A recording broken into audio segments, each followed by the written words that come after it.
Hi friends, welcome back to my YouTube channel. ಎಲ್ಲರೂ ಹೇಗಿದ್ದೀರಾ friends? ಇವತ್ತು ನಾನು ಮಾವಿನ ಹಣ್ಣಲ್ಲಿ ನಮ್ಮ ಉಡುಪಿ ಮಂಗಳೂರು ಕಡೆ ಮತ್ತು ಈ ಸೈಡೆಲ್ಲ ಮಾಡ್ತಾರೆ, ಕರಾವಳಿ ಸೈಡೆಲ್ಲ ಮೆಣಸುಗಾಯಿ ಅಂತ ಅದನ್ನು ಮಾಡ್ತಾ ಇದ್ದೇನೆ. ನೋಡಿ, 2 ಮಾವಿನ ಹಣ್ಣು ತೊಗೊಂಡಿದ್ದೀನಿ, ಚಿಕ್ಕ ಸೈಜ್ದು, ಒಂದು ಚಿಕ್ಕದು ಒಂದು ದೊಡ್ಡದು. ಇದು ಹಣ್ಣು ಮಾವಿನಕಾಯಿ, ಮಾವಿನ ಹಣ್ಣು ಕಾಯಲ್ಲಿ ಕೂಡ ಮಾಡ್ಬೋದು. ಇದು ನಮ್ಮದು ಉಡುಪಿ ಕಡೆ ನೀವು ಯಾವುದೇ ದೇವಸ್ಥಾನಕ್ಕೆ ಹೋಗಲಿ, ಯಾವುದೇ ಫಂಕ್ಷನ್ಗೆ ಹೋಗಲಿ, ಇದು ಕಂಪಲ್ಸರಿಯಾಗಿ ಇದ್ದೇ ಇರುತ್ತೆ. ಇದು ನಮಗೆ ಸಾರು ಬಡಿಸಿದ ಮೇಲೆ ಬರೋದೇ ಇದು ಮೆಣಸುಗಾಯಿ. ಇದು ಹುಳಿ, ಸಿಹಿ, ಖಾರ ಎಲ್ಲ ಬಂದು ತುಂಬ ಚೆನ್ನಾಗಿರುತ್ತೆ. ಇದು ತುಂಬ ರುಚಿ ಇರುತ್ತೆ. ನೀವು ಮಾವಿನ ಹಣ್ಣಿನ ಸೀಸನ್ ಆದ್ದರಿಂದ ಪ್ರತಿಯೊಬ್ಬರ ಮನೆಯಲ್ಲೂ ನಮ್ಮದು ಉಡುಪಿ ಕಡೆ ಪ್ರತಿಯೊಂದು ದೇವಸ್ಥಾನದಲ್ಲಿ ಇದು ಖಂಡಿತ ಮಾಡೇ ಮಾಡ್ತಾರೆ. ಮಾವಿನ ಹಣ್ಣು ಸೀಸನ್ ಇಲ್ಲದೆ ಇರುವಾಗ ಇದನ್ನು ಹಾಗಲಕಾಯಲ್ಲಿ ಮಾಡ್ತಾರೆ. ಇಲ್ಲ ಅಂದರೆ ಅನಾನಸ್ ಇರುತ್ತಲ್ಲ, ಅದರಲ್ಲಿ ಕೂಡ ಮಾಡ್ಕೊಳ್ಬೋದು, ಅದು ಕೂಡ ಚೆನ್ನಾಗಿರುತ್ತೆ. ಅಷ್ಟು ಒಂದು ವಿಶೇಷವಾದ ಒಂದು ಡಿಶ್ಶು ನಮ್ಮದು ಉಡುಪಿ ಕಡೆದಿದ್ದು. ಅದನ್ನು ಇವತ್ತು ಮಾಡ್ತಾ ಇದ್ದೇನೆ. ಒಂದು 2 ಮಾವಿನ ಹಣ್ಣು ತೊಗೊಂಡಿದ್ದೆ. ಸಿಪ್ಪೆ ಏನು ತೆಗಿಬೇಕು ಅಂತಿಲ್ಲ, ನೋಡಿ ಹಾಗೆ ಹಾಕ್ಕೊಳ್ಬೋದು. ಇದು ನಿಮಗೆ ಮಾವಿನ ಹಣ್ಣು ಕಾಯಲ್ಲಿ ಮಾಡಿದರೆ ಬೆಲ್ಲ ಜಾಸ್ತಿ ತಗೊಳುತ್ತೆ. ಇದು ಸ್ವಲ್ಪ ಹಣ್ಣಾಗಿದೆ ಮಾವಿನ ಹಣ್ಣು. ಇದನ್ನು ಕೂಡ ಬಿಸಾಡಬೇಡಿ, ಇದನ್ನು ಕೂಡ ಹಾಕ್ಬೇಕು. ಹಾಗೆ ಹೆಚ್ಚಿನವರಿಗೆ ಇದು ಮೆಣಸುಗಾಯಿ ಅಂದರೆ ತುಂಬ ಇಷ್ಟ. ಈ ಕಡೆ ಎಲ್ಲ ನಮ್ಮದು ಉಡುಪಿ ಕಡೆ ನೋಡಿ ಈ ರೀತಿ ಕಟ್ ಮಾಡ್ಕೊಳ್ಬೇಕು. ಸಿಪ್ಪೆ ತೆಗಿಬೇಕು ಅಂತೀರ, ಸಿಪ್ಪೆ ಸಮೇತ ಹಾಕಬೇಕು. ಇದನ್ನೆಲ್ಲ ಕಟ್ ಮಾಡ್ಕೊಂಡಾದ್ಮೇಲೆ ಇದನ್ನು ಇವಾಗ ಬೇಯಿಸ್ಕೊಳ್ಬೇಕು. ಬನ್ನಿ ಹೇಗೆ ಮಾಡೋದು ಅಂತ ತೋರಿಸ್ತೇನೆ. ಮೊದಲು ಈ ಮಾವಿನ ಹಣ್ಣನ್ನು ನಾವು ಬೇಯಿಸ್ಕೊಳ್ಬೇಕು. ತುಂಬ ಬೇಯಿಸ್ಕೊಳ್ಬಾರ್ದು, ಒಂದು ಅರ್ಧ ಬೇಯಿಸ್ಕೊಂಡ್ರೆ ಸಾಕಿದು. ಸ್ವಲ್ಪ ನೀರು ಹಾಕಿ ಇದನ್ನು ಇವಾಗ ಬೇಯಲಿಕ್ಕೆ ಇಡ್ತೇನೆ. ಇದು ಬೇಯ್ತಾ ಇರುವಾಗ ಇದಕ್ಕೆ ನಾವು ಒಂದು ಮಸಾಲೆ ರೆಡಿ ಮಾಡ್ಕೊಳ್ಬೇಕು. ಇವಾಗ ಮಸಾಲೆ ಮಾಡ್ಕೊಳ್ಳಿಕ್ಕೆ ಎಣ್ಣೆ ಇಟ್ಟಿದ್ದೇನೆ, 1 ಸ್ಪೂನು. ನೋಡಿ, ಇದೆಲ್ಲ ಬೇಕಾಗುತ್ತೆ ಮಸಾಲೆಗೆ. ಒಂದು ಸ್ಪೂನಷ್ಟು ಧನಿಯಾ, ಒಂದು ಅರ್ಧ ಸ್ಪೂನಷ್ಟು ಜೀರಿಗೆ, ಒಂದು 1/4 ಸ್ಪೂನಷ್ಟು ಮೆಂತ್ಯ, 1 ಸ್ಪೂನಷ್ಟು ಉದ್ದಿನಬೇಳೆ, ಒಂದು ಸ್ವಲ್ಪ ತೆಂಗಿನಕಾಯಿ, ಮತ್ತು ಒಂದು ಸ್ವಲ್ಪ ಕರಿಬೇವು, ಮತ್ತು 4 ರಿಂದ 5 ಕೆಂಪು ಮೆಣಸಿನಕಾಯಿ. ಇವಾಗ ಇದನ್ನೆಲ್ಲ ಫ್ರೈ ಮಾಡ್ಕೊಳ್ಳೋಣ. ಮೊದಲು ಉದ್ದಿನಬೇಳೆ ಹಾಕ್ತಾ ಇದ್ದೇನೆ. ಮಾವಿನ ಹಣ್ಣು ಇಷ್ಟಪಡೋರು ಹೆಚ್ಚಾಗಿ ಇದನ್ನು ಇಷ್ಟಪಡ್ತಾರೆ, ಅಷ್ಟು ಚೆನ್ನಾಗಿರುತ್ತೆ ಇದು. ಒಂದು ಸಲ ಉದ್ದಿನಬೇಳೆ ಹಾಕಿ ಸ್ವಲ್ಪ ಅದು ಕಲರ್ ಬರಬೇಕು ಉದ್ದಿನಬೇಳೆದು, ಅಲ್ಲಿವರೆಗೂ ಒಂದು ಸ್ವಲ್ಪ ನಾವು ಫ್ರೈ ಮಾಡ್ಕೊಳ್ಳೋಣ. ಸ್ವಲ್ಪ ಫ್ರೈ ಆದಮೇಲೆ ಇದಕ್ಕೆ ನಾನು ಧನಿಯಾ ಹಾಕ್ತಾ ಇದ್ದೇನೆ, ಮತ್ತು ಜೀರಿಗೆ, ಮೆಂತ್ಯ ಎಲ್ಲ ಕೂಡ ಹಾಕ್ತಾ ಇದ್ದೇನೆ.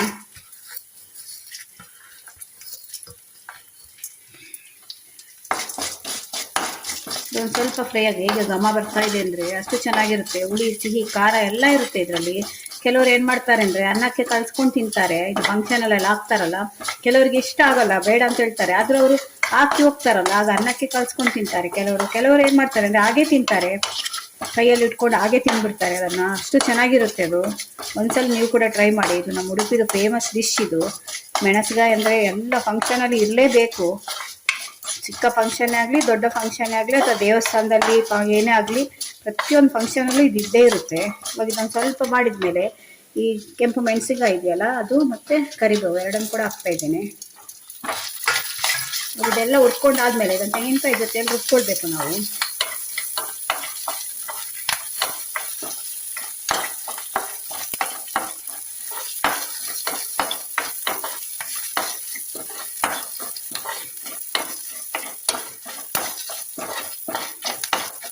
ಇವಾಗ ಇದೆಲ್ಲ ಫ್ರೈ ಆಗಿದೆ. ಇವಾಗ ಇದಕ್ಕೆ ಇನ್ನೊಂದು ಮೇಯ್ನ್ ಇಂಗ್ರೀಡಿಯೆಂಟ್ಸ್ ಇದೆ, ಅದೇ ಇದಕ್ಕೆ ಮೇಯ್ನು.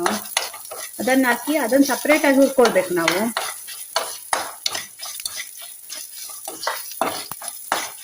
ನಾರ್ಮಲಿ ಇದೆಲ್ಲ ನಾವು ಸಾಂಬಾರಿಗೆ ಹುಳಿ ಎಲ್ಲ ಮಾಡ್ತೇವಲ್ಲ, ಸಾರೆಲ್ಲ ಮಾಡುವಾಗ ಈ ಮಸಾಲೆ ನಾವು ಯೂಸ್ ಮಾಡ್ತೇವೆ.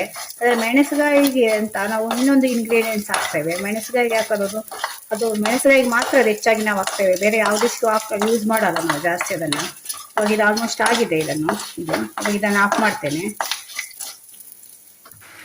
ಇವಾಗ ಇದಕ್ಕೆ 2 ಸ್ಪೂನಷ್ಟು ಎಳ್ಳು ಬೇಕಾಗುತ್ತೆ. ಎಳ್ಳನ್ನು ಸಪರೇಟಾಗಿ ಹುರ್ಕೊಳ್ತಾ ಇದ್ದೇನೆ. ಇದೇ ಮೇಯ್ನ್ ಇದಕ್ಕೆ ಮೆಣಸುಗಾಯಿಗೆ.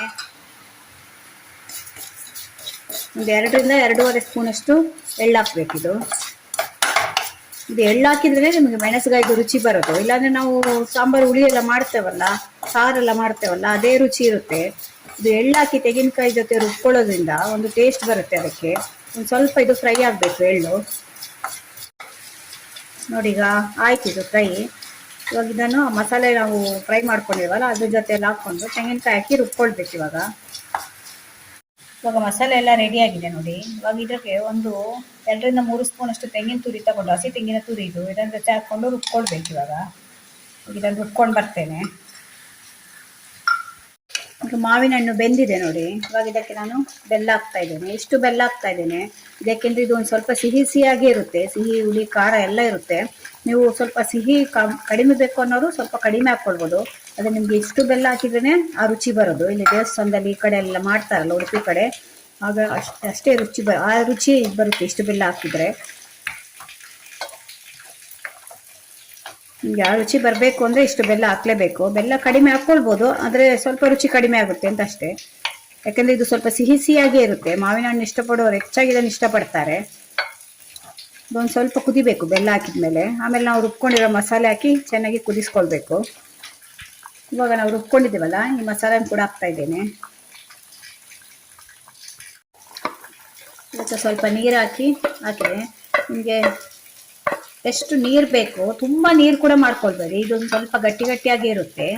ಈಗ ಇನ್ನೂ ಒಂದು ಸ್ವಲ್ಪ ನೀರು ಹಾಕ್ಬೋದು. ಇದು ಮಿಕ್ಸಿಯನ್ನು ರುಬ್ಕೊಂಡಿದ್ದಾನಲ್ಲ, ಅದಕ್ಕೆ ಸ್ವಲ್ಪ ನೀರು ಹಾಕ್ತಾ ಇದ್ದೇನೆ. ಇದು ಆಮೇಲೆ ನಿಮಗೆ ಸ್ವಲ್ಪ ಗಟ್ಟಿ ಆಗುತ್ತೆ ಇದು. ಇವಾಗ ಇದಕ್ಕೊಂದು ಸ್ಪೂನು ಉಪ್ಪು ಹಾಕಬೇಕು. ಇದು ಅನ್ನದ ಜೊತೆ ತುಂಬ ಚೆನ್ನಾಗಿರುತ್ತೆ. ಮತ್ತು ಇಡ್ಲಿ ಮಾಡ್ತೀರಲ್ವಾ, ಇಡ್ಲಿಗೆ, ಮತ್ತು ನಮ್ಮ ಕಡೆ ಮೂಡೆ ಅಂತ ಮಾಡ್ತಾರೆ, ಅದು ಒಲೆಯಲ್ಲಿ ಮೂಡೆ ಮಾಡ್ತಾರೆ, ಲೋಟದ ಮೂಡೆ ಎಲ್ಲ ಮಾಡ್ತಾರೆ, ಅದಕ್ಕೆಲ್ಲ ತುಂಬ ಚೆನ್ನಾಗಿರುತ್ತೆ ಇದು. ಹೆಚ್ಚಿನ ಜನ ಮೂಡೆ ಮಾಡುವಾಗೆಲ್ಲ ಇದನ್ನು ಮಾಡ್ತಾರೆ ಮನೆಯಲ್ಲಿ. ಮತ್ತು ಅನ್ನಕ್ಕೆ ಕೂಡ ಚೆನ್ನಾಗಿರುತ್ತೆ. ಈಗ ಘಮ ಬರ್ತಾ ಇದೆ. ನಮ್ಮ ಕಡೆ ಇದು ಫೇಮಸ್ ಡಿಶ್ ಇದು. ಒಂದ್ಸಲ ಟ್ರೈ ಮಾಡಿ ನೋಡಿ ಹೇಗಿತ್ತು ಅಂತ ಹೇಳಿ ನನಗೆ ಕಮೆಂಟಲ್ಲಿ. ನೀವು ಕಮೆಂಟಲ್ಲಿ ಹೇಳಿದರೆ ನಮಗೆ ಕೂಡ ಗೊತ್ತಾಗುತ್ತೆ ಹೇಗಿತ್ತು ನಾವು ಮಾಡಿದೆಲ್ಲ ಅಡುಗೆಗಳು ಅಂತ. ಇದು ಚೆನ್ನಾಗಿ ಕುದಿಬೇಕು. ಇದು ಮಾವಿನ ಹಣ್ಣು ಸಿಹಿ ಇದ್ದರೆ ನಿಮಗೆ ಅಷ್ಟು ಬೆಲ್ಲ ಬೇಕಾಗಲ್ಲ. ಮಾವಿನ ಹಣ್ಣು ಒಂದು ಸ್ವಲ್ಪ ಹುಳಿ ಆ ಥರ ಇದ್ದರೆ ಒಂದು ಸ್ವಲ್ಪ ಇನ್ನೂ ಜಾಸ್ತಿ ಬೆಲ್ಲ ಬೇಕಾಗುತ್ತೆ. ಅದು ನಾನು ಹಾಕಿದ್ದಕ್ಕಿಂತ ಡಬಲ್ ಬೆಲ್ಲ ಬೇಕಾಗುತ್ತೆ. ನಿಮಗೆ ಕಾಯಿ ಮಾವಿನ ಹಣ್ಣಲ್ಲಿ ಮಾಡ್ಕೊಳ್ಳುವಾಗ ಇದಕ್ಕಿಂತ ಡಬಲ್ ಬೆಲ್ಲ ಬೇಕಾಗುತ್ತೆ. ಯಾಕೆಂದರೆ ಅದು ಹುಳಿ ಇರುತ್ತಲ್ವ, ಆದ್ದರಿಂದ ಇದು ಹಾಗಲಕಾಯಲ್ಲಿ ಮಾಡ್ಕೊಂಡ್ರೆ ಕೂಡ ಅಷ್ಟೇ ಬೆಲ್ಲ ಜಾಸ್ತಿ ತಗೊಳ್ಳುತ್ತೆ. ಹಾಗಲಕಾಯಿ ಕಹಿ ಇರುತ್ತಲ್ಲ, ಆದ್ದರಿಂದ ಚೆನ್ನಾಗಿ ಕುದಿ ಬಂದಿದೆ. ಇಷ್ಟು ಕನ್ಸಿಸ್ಟೆನ್ಸಿ ಆದರೆ ಸಾಕು ನಿಮಗೆ ನೋಡಿ ಇಷ್ಟು. ಯಾಕೆಂದರೆ ಇದು ಮಾವಿನ ಹಣ್ಣಲ್ಲಿ ಅಂಟಿರುತ್ತಲ್ವ, ತೆಂಗಿನಕಾಯಿ ಹಾಕಿದ್ದೇವಲ್ಲ, ಅದರಿಂದ ಒಂದು ಸ್ವಲ್ಪ ಗಟ್ಟಿ ಆಗುತ್ತೆ ಆರಿದಾಗ. ಇವಾಗ ಆಯಿತು. ಇದಕ್ಕೆ ಇವಾಗ ಒಂದು ಒಗ್ಗರಣೆ ಮಾಡಿದರೆ ಆಯಿತು. ನಮ್ಮ ಊರ ಕಡೆ, ಉಡುಪಿ ಕಡೆದು ಮೆಣಸ್ಗಾಯಿ, ಮಾವಿನ ಹಣ್ಣಿನ ಮೆಣಸ್ಗಾಯಿ ರೆಡಿಯಾಗಿದೆ. ಹೇಗೆ ಕಾಣ್ತಿದೆ ನೋಡಿ, ತುಂಬ ರುಚಿಯಾಗಿರುತ್ತೆ. ಒಂದ್ಸಲ ಟ್ರೈ ಮಾಡಿ. ಒಗ್ಗರಣೆಗೆ 1 ಸ್ಪೂನ್ ಎಣ್ಣೆ ಇಟ್ಟಿದ್ದೇನೆ. ಅದಕ್ಕೊಂದು ಸ್ವಲ್ಪ ಸಾಸಿವೆ, ಮತ್ತೊಂದು ಕೆಂಪು ಮೆಣಸಿನ್ಕಾಯಿ, ಮತ್ತೊಂದು ಸ್ವಲ್ಪ ಕರಿಬೇವು ಹಾಕಿ ಒಗ್ಗರಣೆ ಮಾಡಿದರೆ ಆಯಿತು. ರುಚಿಯಾದ ನಮ್ಮ ಮೆಣಸ್ಗಾಯಿ, ಮಾವಿನ ಹಣ್ಣಿನ ಮೆಣಸ್ಗಾಯಿ ರೆಡಿಯಾಗುತ್ತೆ. ಒಂದು ಒಗ್ಗರಣೆ ಕೊಟ್ಟ ಕೂಡಲೇ ನೋಡಿ. ಒಗ್ಗರಣೆ ಆಯಿತು. ಒಗ್ಗರಣೆ ಹಾಕಿದ್ರೇ ಒಂದು ಥರ ಪರಿಮಳ ಇರುತ್ತೆ. ಒಗ್ಗರಣೆ ಇಲ್ಲದೆ ಕೆಲವರು ಒಗ್ಗರಣೆ ಹಾಕಲ್ಲ. ಅಂದರೆ ಒಗ್ಗರಣೆ ಹಾಕಬೇಕು. ಒಗ್ಗರಣೆ ಹಾಕಿದ್ರೇ ಅದರದೊಂದು ಫ್ಲೇವರಿಂದನೇ ಒಂಥರ ರುಚಿ ಬರುತ್ತೆ.